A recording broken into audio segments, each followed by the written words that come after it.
bounce back in a big way against the New York Jets. We will be getting you ready for that game and so much more. But first, let's go back to yesterday's action. Week 9 of the NFL season, almost in the book. Mina Kimes, give me one thing that stood out to you on Sunday. Well, it's a guy we're beginning to take for granted, Laura. That's Patrick Mahomes. 372 yards, 4 tutties, no big deal. What kills me about the Chiefs is that they can kill you every way. Some games they're going to run the ball. Like yesterday, they barely ran it at all. Patrick Mahomes was astounding under pressure. He's just astounding, period. And he is back at the front of the MVP race.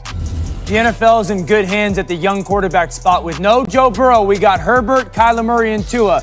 Yesterday alone, they went 69 and 96 for 1,022 total yards and 8 touchdowns. All 3 of them were on display and had outstanding afternoons. We're in good hands at the quarterback spot in the future.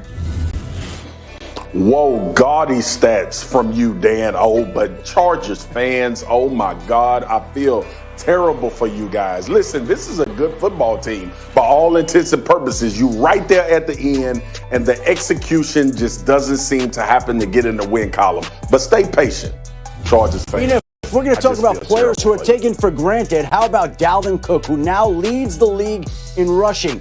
He has 12 touchdowns this season already. The only players who had more rushing touchdowns at this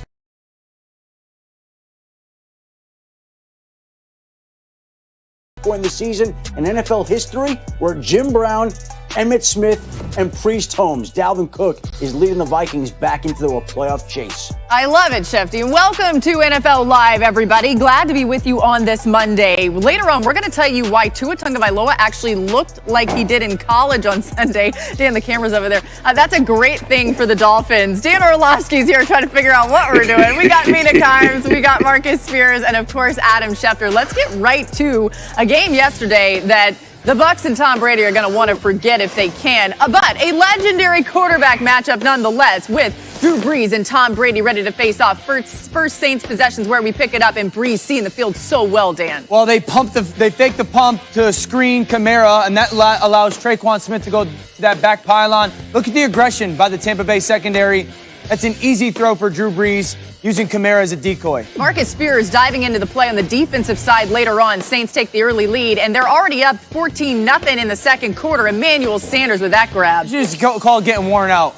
Jamal Dean's got his eyes in the backfield. Look, goes on that slant move, and then that's just an easy comeback out for Emmanuel Sanders. Route running extraordinaire, easy touchdown. All right, surely the Bucs are going to come back here, right? But no, Tom Brady intercepted there. Listen, we call these a BBB, bad break bro. This is a screen pass. Just get the defensive lineman's hands down so he doesn't tip the ball for an interception. Great play by the Saints. Score 28-0 Saints, and a minute to play in the half. Bucs trail 31-0 now, and just nothing going right for him. There's some miscommunication here. AB sits his route down. Tom thinks he's going to go vertical. If one doesn't get it, someone else will, and for that defense. Sean Payton's dancing in the locker room. It was a big victory for them, and that's why Marcus Spears said, Lord have mercy. And entering week 9, Tom Brady was the least pressured passer in the NFL, but the Saints flipped the script on Brady last night, bringing pressure on 46% of his dropbacks. Clearly affected his ability to move the ball. He went 6 of 19 for 36 yards,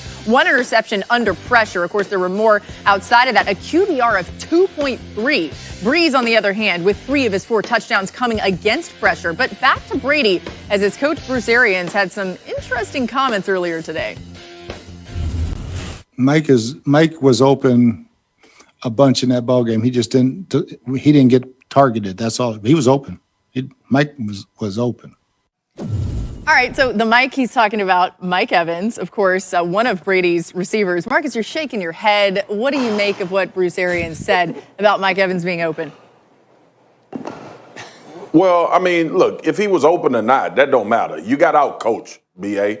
And it started on the sideline. Like, it was head games being played early in that game, and no one could ever adjust. And instead of trying to push the ball 20 yards downfield, what about some quick, easy outlets? What about some screens? What about do what the Saints was doing? Potentially, that could have helped you in the football game.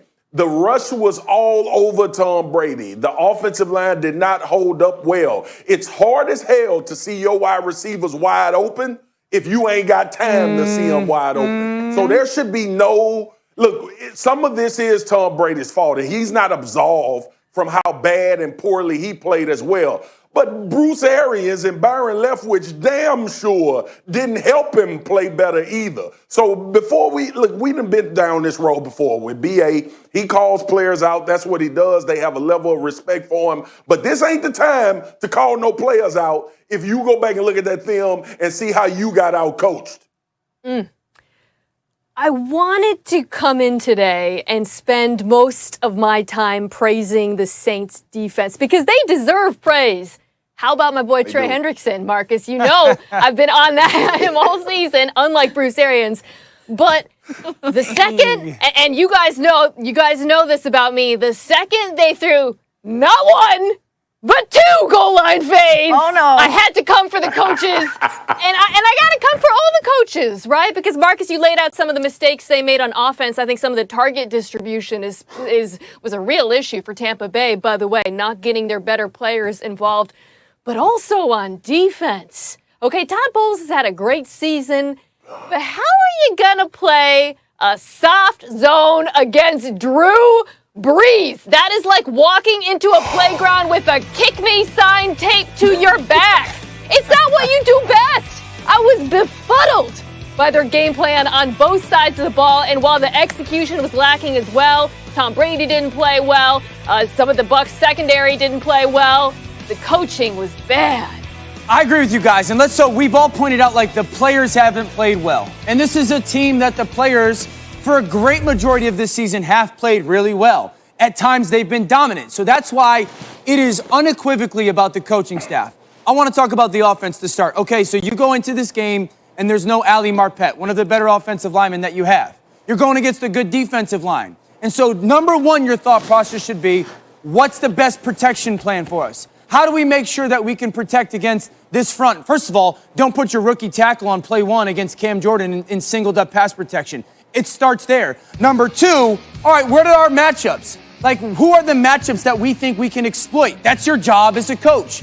Maybe it's one of the secondary players. Maybe it's Chauncey Gardner-Johnson. Like, maybe that's the guy that you want to go after. And third of all, what's the way that you could put defenders in conflict? We have all seen that Saints secondary give up big chunks. We've all seen it because they get put in conflict. You never did that. As a coaching staff, you did not do that. Mina, you talked about the defense. 16 snaps in the first half. Yesterday, they played zone against Drew Brees. 8, they played man. You know what Drew Brees does better than anybody? Move defenders with his eyes. You know what defenders can get moved in with eyes in? Zone coverage. So we can point all the fingers we want. Look at this. Look at all the eyes on Drew Brees. Why is everybody doing that? Because he's pumping out to Alvin Kamara. How about this one? Look at the underneath defender. JPP. Can't get there. Why? Because Drew Brees drifted him inside. These are easy completions. Look at the underneath defender, Levante David right there. He goes to that quick shallow because Brees is staring at him. You put your defense in that position.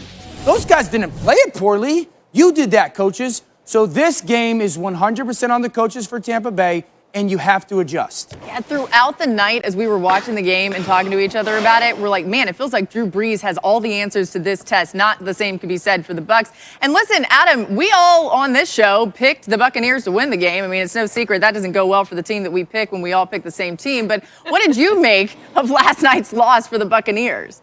Well, stop the parade. Everybody's been talking about a Super Bowl in Tampa. It was going to be the biggest home game that the Tampa Bay Buccaneers have had in over a decade now. First Sunday Night Football appearance in 12 years.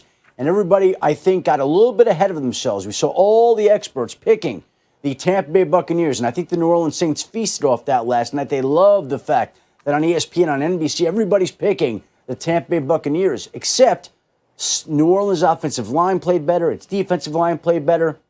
And Tampa Bay got swept up in the excitement of getting Antonio Brown in there and having all these newfound players.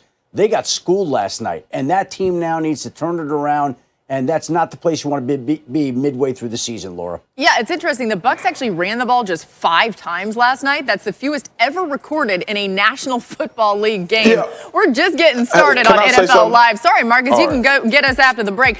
We are going to talk about the dominating